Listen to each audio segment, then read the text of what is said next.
Kecelakaan tragis ini terjadi di Kecamatan Tenayan Raya, Pekanbaru Riau, Rabu 1 Januari. Korban adalah satu keluarga bernama Anton Sujarwo, Afriyanti, dan Aditya Aprilio. Afriyanti dan Aditya meninggal di tempat akibat ditabrak minibus. Adapun korban Anton Sujarwo meninggal di rumah sakit. Minibus yang dikemudikan pria berinisial AR ini awalnya melaju dari Jalan Kulim menuju Jalan Sudirman.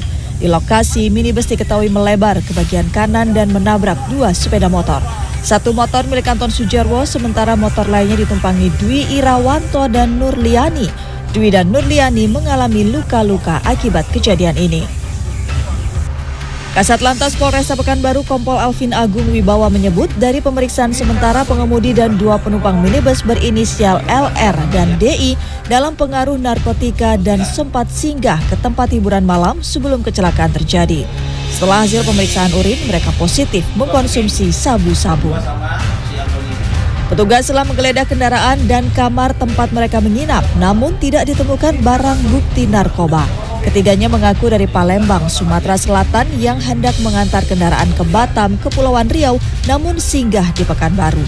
Hingga Rabu sore, polisi masih melakukan pendalaman dan mencari alat bukti lain karena diduga ketiganya terlibat dalam jaringan peredaran narkoba. Mereka sempat singgah di tempat hiburan malam yang berada di Kota Pekanbaru, kemudian keluar dari situ terjadi laka lantas. Terhadap yang positif, keterangan sementara yang kita dapat, mereka menggunakan narkotika jenis sabu di Kota Palembang. Itu baru keterangan awal dari satu orang mengedarkan sabu di Kota Palembang, namun masih perlu kita dalami, terus juga kita harus cari alat bukti lain untuk membuktikan bahwa dia terlibat dengan peredaran narkoba. Di Pemalang, Jawa Tengah, CCTV merekam tabrakan beruntun di jalur Pantura Ampel Gading pada Rabu pagi. Sebuah minibus yang hendak putar balik dihantam truk peti kemas dari belakang. Minibus lantas terpental ke depan. Di saat yang sama ada satu truk box dari arah berlawanan datang dengan kecepatan tinggi dan langsung menghantam minibus. Minibus ringsek dan terseret beberapa meter, sementara truk box menabrak tiang listrik lalu terguling di tengah jalan. Pengemudi minibus masih dirawat di rumah sakit setempat karena menderita luka parah. Usai mengevakuasi korban, anggota Satlantas Polres Pemalang melakukan olah TKP. Kecelakaan. Hulusan kecelakaan. Pengemudi minibus dan dua penumpangnya terluka akibat kendaraan mereka ditabrak kereta api Probowangi saat menyeberangi perlintasan tak berpintu di Kelurahan Bulusan Banyuwangi Rabu siang. Pengemudi sempat terjepit di kabin. Ia menderita patah tulang lengan. Warga pun mengevakuasi dua perempuan penumpang mobil. Manajer Humas PT KAI Daob 9 Jember Cahyo Widiantoro menyebut insiden terjadi saat para korban melaju dari Kelurahan Klatak untuk berlibur di kawasan wisata Kepompong. Pengemudi diduga tidak memperhatikan ada kereta api Probowangi sedang melaju ketika mobil menyeberangi perlintasan. Benturan keras membuat minibus terlempar hingga 15 meter. Hingga saat ini para korban masih dirawat di Rumah Sakit Yasmin Banyuwangi. Tim Liputan CNN Indonesia.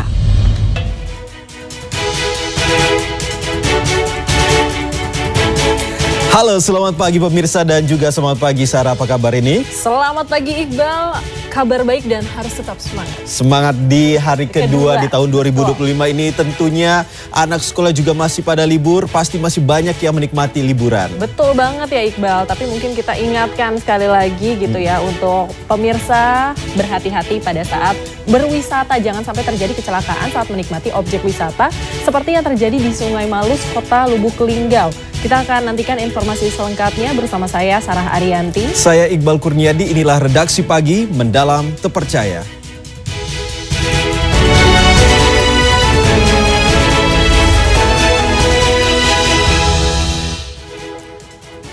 Diduga lari dari kejaran gerombolan bermotor dan bersenjata tajam, dua remaja asal Pademangan, Jakarta Utara nekat menceburkan diri ke Kali Ancol. Dan hingga Rabu malam keduanya tidak kunjung ditemukan. Sementara itu Rabu siang Jalan Sudirman Tamrin ini kembali dibuka usai perayaan Tahun Baru. Namun jalan yang biasanya penuh dengan kendaraan justru terekam lengang. Simak informasinya dalam Metropolitan.